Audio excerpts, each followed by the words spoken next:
Bachelor chicken biryani చేసుకున్నాం రండి. మనం అయితే అన్ని ముందే రెడీ చేసి పెట్టుకున్నాం అనమాట. నేనైతే బిర్యానీలో చికెన్ సరిగా ఉడకదని చెప్పి పక్కనైతే ఉడకబెట్టుకుంటున్నాను. మీకు కావాలంటే డైరెక్ట్ బిర్యానీలో అయినా వేసుకోవచ్చు, పక్కనైనా ఉడకబెట్టుకోవచ్చు, మీ చాయిస్ అది.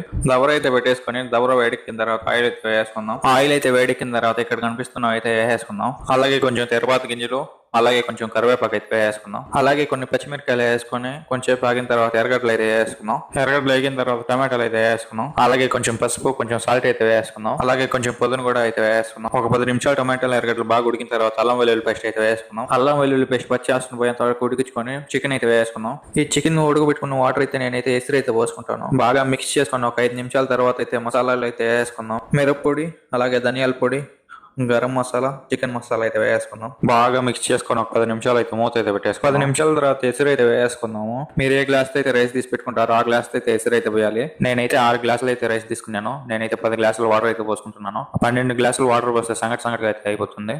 అందుకని 10 గ్లాసులు వాటర్ అయితే తీసుకుంటున్నాను. సాల్ట్ సరిపోయిందో లేదో చూసుకొని పొంగు వచ్చిందాక మూత అయితే పెట్టేసుకోవాలి. పొంగు వచ్చిన తర్వాత ముందుగా నానబెట్టుకుని రైస్ అయితే వేసుకుందాం. బాగా మిక్స్ చేసుకొని 10 నిమిషాలు అయితే మూత అయితే పెట్టేసుకుందాం. మధ్యలో చూస్తూ ఉండండి, లేదంటే మాడిపోతుంది. ఒక 10 నిమిషాల్లో ఫ్లేమ్ లో పెట్టేసి మూత పెట్టేస్తే మన చికెన్ బిర్యానీ అయితే రెడీ అయిపోతుంది. 10 నిమిషాల తర్వాత కొత్తిమీర వేసుకుంటే మన చికెన్ బిర్యానీ అయితే రెడీ అయిపోయింది. టేస్ట్ చూసేద్దాం పదండి. దీంట్లోకి అయితే పచ్చిమిరకాయల చట్నీ అయితే చేసుకున్నాం. సూపర్ అయితే ఉంటుంది. మీరు ఎంజాయ్ చేసుకోండి.